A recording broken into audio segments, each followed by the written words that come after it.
Son las 9:11, momento de poner sobre la mesa más argumentos de esta jornada. Hay novedades sobre el caso de las 3 monjas de origen indio que hace unos días dejaban el convento de las Mercedarias en Santiago. Paloma.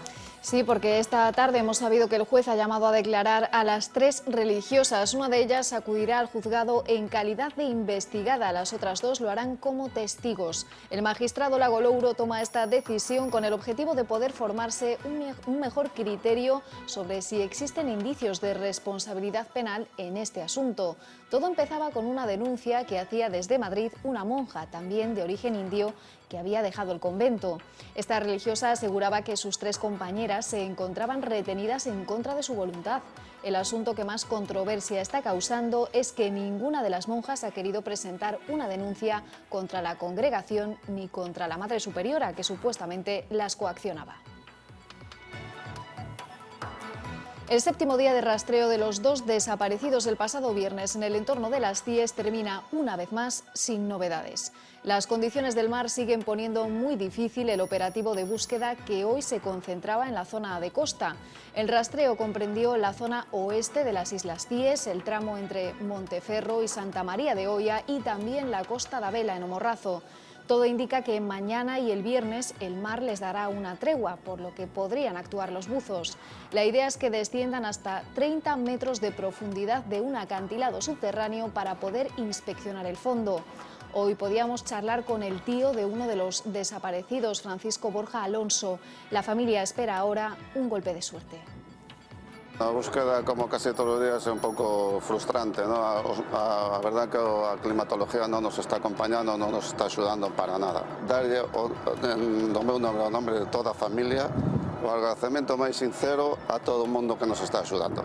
Y por lo demás, esperar que tengamos un golpe de suerte y por lo menos podamos recuperar a nuestros seres queridos. El Modern Express ya está en el puerto de Bilbao. Las labores de aproximación del buque han sido complicadas. Se han necesitado 7 remolcadores y toda la jornada para poder acercarlo a la costa. El buque, de bandera panameña y que transporta madera y maquinaria, llevaba a la deriva en el Cantábrico desde el pasado 26 de enero.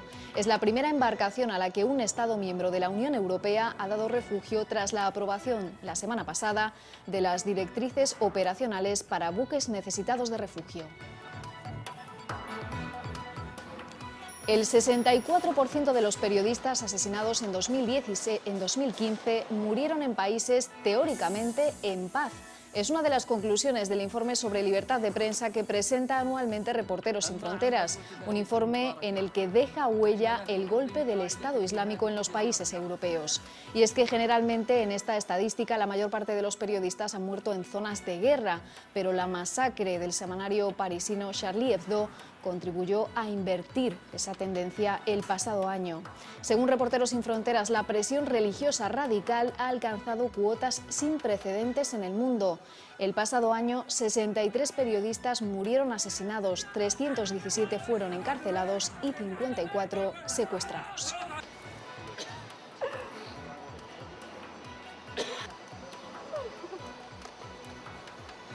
Y hoy en Más que Contar hablaremos también de tesoros, los que esconde el fondo de la ría de Ribadeo. Ánforas, anclas y cerámica, casi todo del siglo XVI. El hallazgo se lo adelantábamos hace una semana y hoy hablaremos con el arqueólogo submarino que lo ha descubierto. Miguel San Claudio nos contará en primera persona cómo fue ese descubrimiento, la constatación de la riqueza patrimonial de la ría de Ribadeo.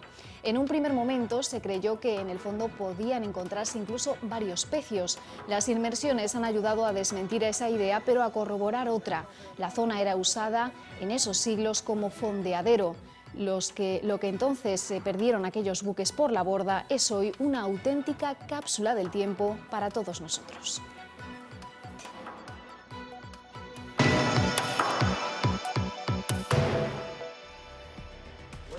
El tiempo corre y a Pedro Sánchez se le plantea una misión casi imposible: formar gobierno. Para eso, hoy mismo, en el día después de recibir el encargo del rey, se ha puesto manos a la obra. El líder socialista se ha reunido con Coalición Canaria, Nueva Canarias, Izquierda Unida y Compromís. La agenda se complica todavía más para los próximos días, una agenda de la que ha dejado fuera a PP y a independentistas catalanes. El reloj ha comenzado a funcionar de cara a la investidura, una investidura que Patxi López rechaza que se vaya a producir en 15 días, como pedían populares y Podemos. Pero desde luego lo que no se compadece es un mes a una candidatura que podía estar 40 días ya negociando, que se presenta a ver si lo consigo. También ha apoyado la vicepresidenta tercera del grupo Podemos, que consideraba también que un mes como mínimo, que es lo que ha dicho el presidente, era excesivo. Le ha preguntado a alguien que en qué momento podría celebrarse el debate de investidura y ha dicho que la fecha la dirá él y que ya se verá. Y nosotros vamos a trabajar para entendernos con el Partido Socialista y con Izquierda Unida para que este país pueda tener lo antes posible, porque yo creo que hay situaciones que hay que atender con urgencia, un gobierno que dé la cara por la gente. La primera polémica, ya lo ven, está servida a cuenta del cuándo, pero el cómo está todavía muy verde. Antes de comenzar la ronda con los partidos, Sánchez hablaba ante los suyos. A ellos les ha pedido confianza. En el Partido Popular, Rajoy reunirá también este jueves a sus diputados para lanzar la estrategia popular contra el gobierno radical que asegura está buscando Sánchez. Los micrófonos le rodean. Venga, a la reunión de grupo. Pero hoy Pedro Sánchez viene para hablar a los suyos. Senadores y diputados le reciben entre aplausos. Aplausos que no van a suavizar un camino, el de las negociaciones, que Sánchez advierte será difícil. Por eso, cuando en los momentos de negociación con otras formaciones políticas veáis desplantes, arrogancia, propuestas inasumibles, lo que os pido es que respondamos con respeto. Un mensaje a los suyos y otro para los partidos que se van a sentar en la mesa. A todas las formaciones políticas les pido que dejen atrás los vetos y que empecemos a hablar de lo que nos une. Mañana reserva el día para Albert Rivera y con Podemos el encuentro lo deja para el viernes por la mañana. Por si acaso, Sánchez tranquiliza. Confianza, porque España se puede gobernar desde la moderación y desde el diálogo, impulsando políticas progresistas y reformistas. Con el PNV se verán el sábado. Independentistas y populares de momento se han quedado fuera de estas negociaciones. Hoy más que nunca está en riesgo esa integridad territorial de España como consecuencia de la inacción de Mariano Rajoy. Y cuando hemos gobernado, nunca ha habido, ni con Felipe González ni con José Luis Rodríguez Zapatero, una declaración de independencia del Parlamento de Cataluña. Así que si alguien en nuestro país puede garantizar una España unida y reconocible en su diversidad, es precisamente el Partido Socialista Obrero Español. Sánchez sale a por todas. Y estoy convencido de que no vamos a defraudar a esas expectativas. El PSOE abre juego, empieza la partida. Pedro Sánchez deberá tirar de una agenda en la que está escrito como opción un gobierno progresista y de cambio, sumando a Podemos, Izquierda Unida y Ciudadanos. En ese escenario tiene ya planteadas nítidas líneas rojas. La formación de Iglesias quiere entrar en ese ejecutivo. En el que tengamos representación en ese gobierno, según lo que nos dieron los españoles en votos. Ya se lo dijeron hace 12 días, el PSOE quedó segundo. Pero a 300.000 votos de Podemos. Para el éxito de esta fórmula sería necesario al menos el sí de Podemos, Izquierda Unida y PNV. Los números son números, pero también la voluntad hay que considerarla. Y la abstención de todos los grupos menores. Falta que el Partido Socialista se decida. Con Ciudadanos también hay veto. Sin acritud. Sin acritud, pero veto, es decir, no habrá acuerdo de gobierno en el que el PSOE pueda unir a Podemos y Ciudadanos. Que pierda toda esperanza, porque o bien estaremos nosotros o bien estará Podemos. Los saludos cordiales entre Rivera y el 2 de Sánchez entre cámaras de esta mañana serán íntimos y con condiciones en cuestión de horas. Rivera buscará la abstención del PP a Sánchez para contrarrestar su veto a Iglesias, quien tiene ya un no. Coalición Canaria votará en contra de un gobierno de coalición con Podemos. Desde Galicia, el presidente de la Xunta ha apoyado la decisión de Rajoy y le ha recordado a Pedro Sánchez su falta de apoyos. Para Feijóo, el líder socialista no pasaría ni la investidura en su propio partido y por eso le reclama que no obligue a los españoles a pasar por el aro de Pablo Iglesias. Por su parte, desde Compostela Berta, el alcalde de Santiago cree que Sánchez tendrá que elegir entre Podemos o Ciudadanos. Yo creo que en este momento el señor Pedro Sánchez no superaría una sesión de investidura en su partido. Si Pedro Sánchez entra en el círculo de Podemos y pasa por el aro de Pablo Iglesias, nos estará obligando a todo el país y a todos los españoles a entrar en el círculo de Podemos y pasar por el aro del señor Pablo Iglesias. Y yo espero que no someta a su país a esa incertidumbre y que no someta a ese país a esa tensión. Entendo que Pedro Sánchez vai a ter que escoller na configuración do novo equipo e do novo goberno e esa posición de equidistancia, de abrir a man a dereita e a esquerda, non é realista. Luis Bárcenas vuelve a cargar contra María Dolores de Cospedal, el que fuera tesorero del PP, apunta a la secretaria general del partido como responsable directa del borrado de los discos duros de los ordenadores. Bárcenas ha afirmado hoy ante el juez, eso sí como testigo, que esos discos duros que él utilizaba en la sede de Génova contenían información sensible que ponía de manifiesto la existencia de una contabilidad B en la formación. Luis Bárcenas en los juzgados otra vez. Llega sin pararse para declarar, esta vez como testigo personado en la causa por la destrucción de los discos duros de los ordenadores que usaba en la sede del PP en Génova. Y escuchen lo que le gritan. Y ante la jueza ha responsabilizado de esos hechos al informático del PP, al abogado del partido, a la actual tesorera Carmen Navarro, que declara mañana como imputada, y atención, a quien les dio la orden, señalando a la secretaria general María Dolores de Cospedal. No la gerencia, otro departamento de informática y todos ellos unidos a través del orden jerárquico establecido por la secretaria general del partido. A Cospedal le atribuye una primera iniciativa a intentar entrar que fue parado por otro responsable de seguridad del Partido Popular que dijo que eso podía constituir un delito, según manifiesta Bárcenas, y que se paró. Pero finalmente, una semana después, se tomó una decisión final de entrar en su despacho, requisar. No actuará contra Rajoy ni contra el PP como partido. Con el contenido de esos discos duros que la Audiencia Nacional intentó recuperar sin éxito, el juez Ruz pretendía corroborar los llamados papeles de Bárcenas. Sí, había información relevante sobre la contabilidad B del Partido Popular. Posibles recibís que afectaban a determinados sujetos del Partido Popular. Documentos recogidos por el extesorero al menos durante 18 años. 9:23 de la noche, nos vamos ya en directo al plató de Vía V, porque allí nos espera Fernanda Tavares. Fernanda, muy buenas noches, para desgranarnos el menú de información y análisis que tenéis preparado para hoy.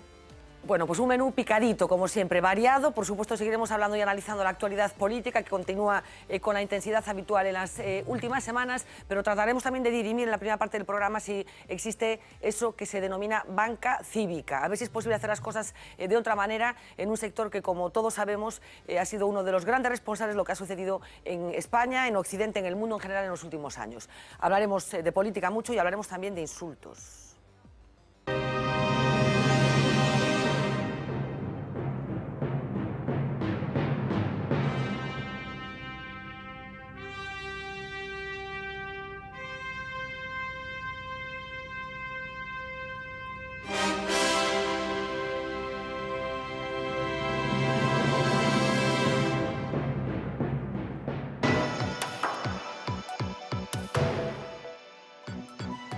Eran casi las 11 de la noche cuando este encapuchado entró en un local de apuestas deportivas de Boiro.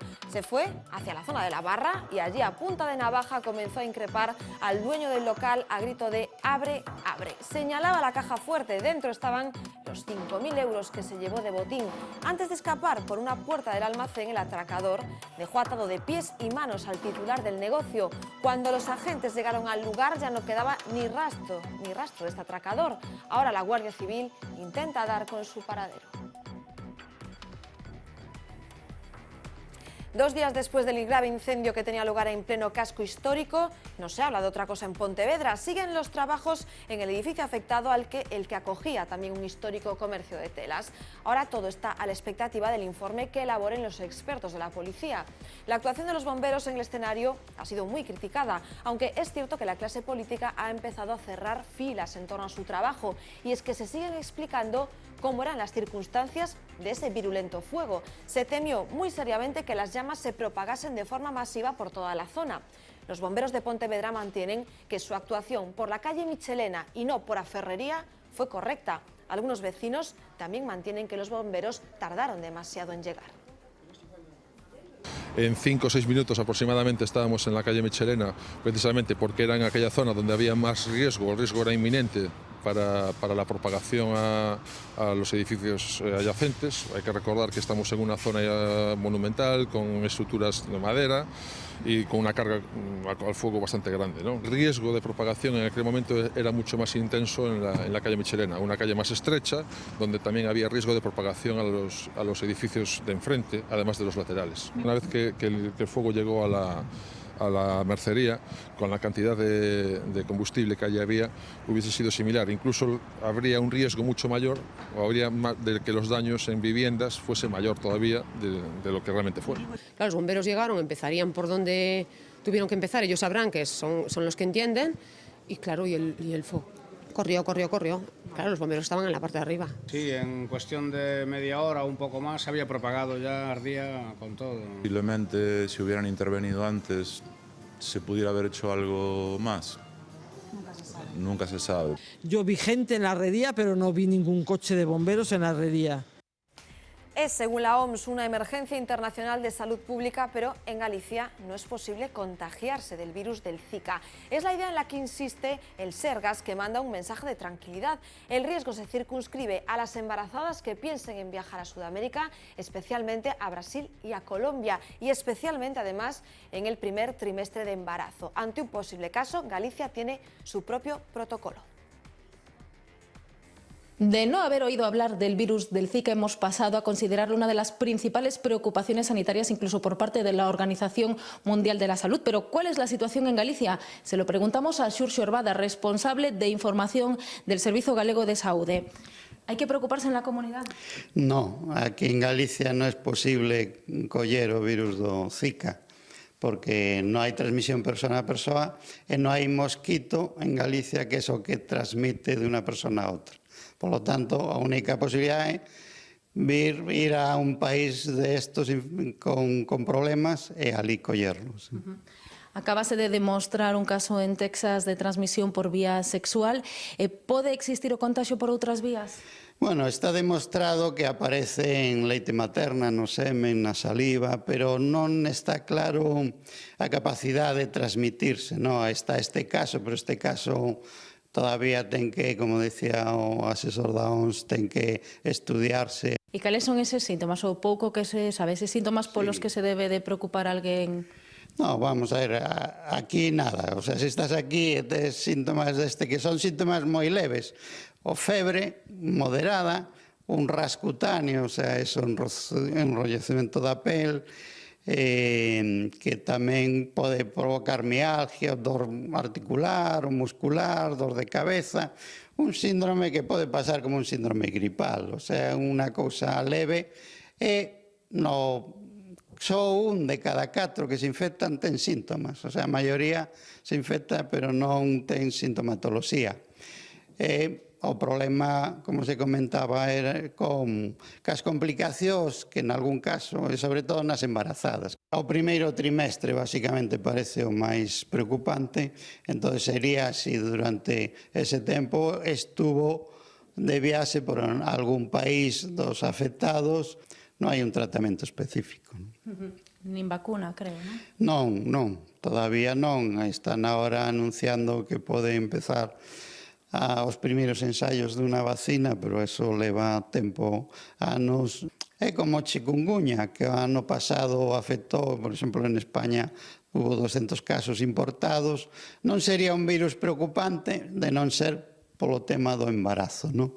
Porque polo resto, pois, é enfermedade leve e que se recupera. A nivel patolóxico non se sabe por que aparece en algúns casos esta microcefalia, por exemplo, igual necesita do concurso de outro factor que igual aquí non existe e, polo tanto, non habería problemas, non? Eso todavía está en estudio.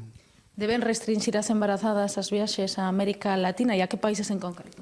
Polo menos, se non é imprescindible, pois pode buscar outra época mellor para viaxar. O sea, despois do embarazo. Hai protocolos no Servicio Galego de Saúde para un hipotético caso, un posible caso? Nós temos un protocolo interno, pero se está desenvolvendo. De feito, mañán se vai discutir no Ministerio un protocolo de actuación conxunto a nivel de todo o Estado. En Galicia o problema é menos digamos, importante que nas zonas do Mediterráneo, que ali sí que teñen mosquito vector. Entón, aí se trata de conseguir que esa persoa, si está infectada realmente, non sea xa picada por un mosquito. Entonces, esa persoa sí que ten que seguir, digamos, un illamento e unhas medidas de protección entre mosquitos. Alerta por ese virus del Zika, pero lo que no sabíamos, nos ha contado nuestro compañero Xavi Fonseca, buenas noches. Buenas noches, es que Gladys. el Zika también tiene que ver con la meteorología. Efectivamente, con un fenómeno muy concreto, el fenómeno del Niño, del que llevamos hablando aquí en Historias del Tiempo, pues casi desde octubre del 2014. El fenómeno del Niño de este año está siendo largo en el tiempo y además muy intenso. Para tratar de entender qué es el fenómeno El Niño, vamos a repasar algunos conceptos. Lo primero que debemos decir es dónde se produce, en el Pacífico ecuatorial, y después tratar de entender qué es lo que pasa en el Pacífico ecuatorial, sí, y la incidencia del Niño, es decir, conocer las condiciones normales allí en el Pacífico.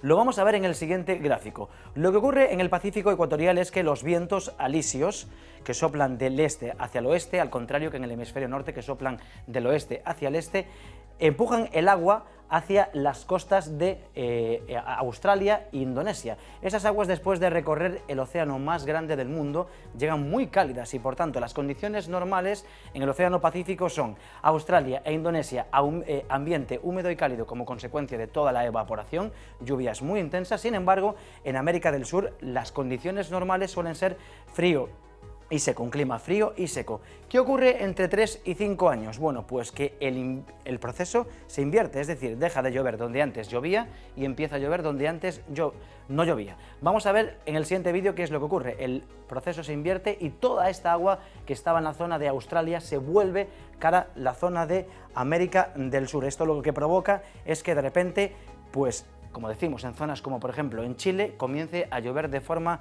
muy intensa. De todas formas, en el siguiente mapa vamos a ver cuáles son los efectos en los diferentes países de América del Sur, porque no en todos los países son iguales los efectos. Por ejemplo, como decimos, en la costa oeste de América del Sur, zonas como Chile y Perú, y también en las zonas del sur, pues suele llover de forma muy abundante. Sin embargo, en las zonas del centro, como por ejemplo en Brasil, se están registrando tremendas sequías muy intensas. En otras zonas también de la zona este de América del Sur se producen episodios de altas temperaturas. Bueno, pues al parecer estas condiciones tan extremas están permitiendo que el mosquito que transmite el virus del Zika se mueva a sus anchas por todo América del Sur.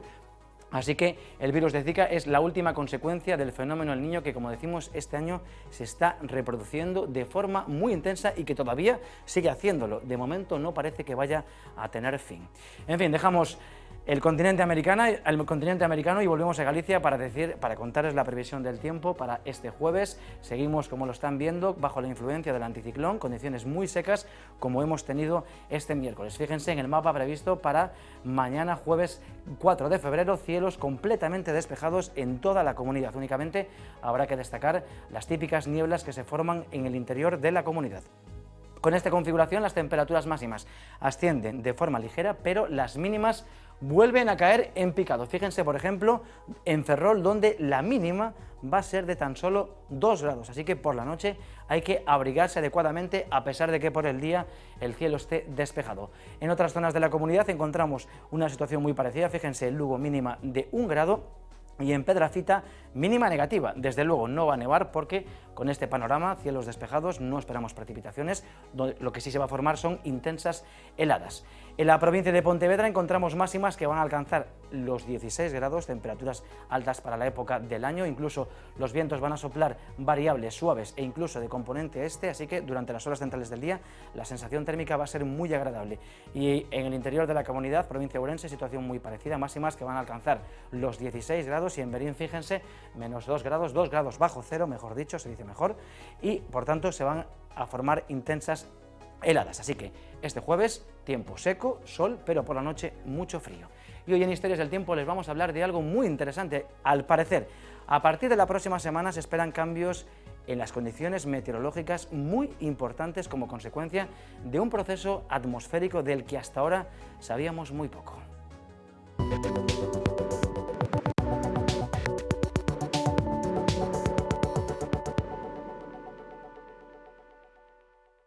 La atmósfera es un manto de gases que envuelve la Tierra y que se divide en varias capas: la troposfera, la estratosfera, la mesosfera y la termoesfera. Las que nos interesan en nuestro capítulo de hoy son la troposfera, que se extiende desde la superficie hasta los 10 kilómetros, donde tienen lugar los fenómenos meteorológicos, y la estratosfera, que alcanza los 50 kilómetros de altura y en la que está el vórtice polar, una corriente muy potente que mantiene confinado el aire frío en el polo norte. Ojo, no es lo mismo que el jet stream, la corriente que separa el aire frío de origen polar del cálido subtropical. O jet stream está en torno a 7.000 a 8.000 metros de altura, máis ou menos, e solamente vai nesa zona, está na troposfera, e, bueno, digamos que sería o que levaría da man a formación das borrascas. Isto é unha corriente que está máis cerca dos polos e que chega tamén á estratosfera, que chega a 10, 15, 20 kilómetros de altitude, que mantén confinado o ese aire máis frío polar. Hace unos días la comunidad científica ha detectado que el vórtice polar se está calentando y que lo hará todavía más durante las próximas semanas. Isto, bueno, é un fenómeno bastante complexo na dinámica atmosférica, pero esencialmente o que ocorre é que hai ondas na estratosfera, na parte máis baixa, que de cando en vez se rompen, como pasarían nas ondas do mar, e esa rotura vai cara arriba, cara a estratosfera. E ao ir cara arriba, o que fai é levar aire máis cálido, que está algo máis abaixo, e, polo tanto, provocar un quecemento nesa zona da estratosfera. La previsión señala que ese calentamiento se va a producir de manera repentina y no mediante un proceso lento. De hecho, el fenómeno se denomina calentamiento súbito estratosférico.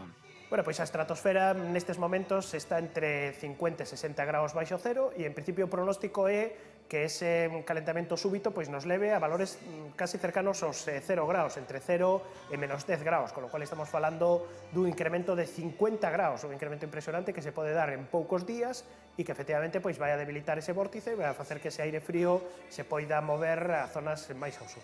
Ese calentamiento súbito que puede romper el vórtice polar afectaría al jet stream, que se movería de forma meridional empujando el aire polar hacia latitudes medias. O irse desparramando esas zonas de aire moi frío na estratosfera poden chegar a alimentar borrascas moi profundas na troposfera, as borrascas normais que nos afectan a nós. Por lo tanto, son eventos certamente peligrosos e peliagudos, porque o que nos anuncia este calentamento súbito da estratosfera que está tendo lugar agora é que nas vindeiras semana, 2, 3 semanas podense formar borrascas moi profundas e eventualmente poderían afectarnos.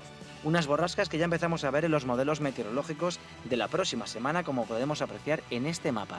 Bueno, sí, os cambios que vemos principalmente son que, bueno, empezamos a ver moitas borrascas, pero sobre todo son borrascas quizá non moi amplias, pero sí moi profundas e, polo tanto, bastante activas. Ademais, vemos varias, a posición desas borrascas pode cambiar, así que, bueno, tampouco hai que obsesionarse con pensar onde van a estar agora dentro dunha semana, pero o que decía antes, sí que estes procesos fan que as borrascas pois poden aumentar a súa intensidade, polo tanto hai que estar vigilantes porque sí podemos sufrir algún empeoramento brusco nas condicións meteorolóxicas. La última palabra en cuanto a la posibilidad de que el tiempo en Galicia cambie de forma brusca como consecuencia de la rotura del vórtice polar la tendrá el anticiclón, que nos proteja más o menos. Lo que parece seguro a día de hoy es que esas profundas borrascas sí se van a formar en el Atlántico Norte.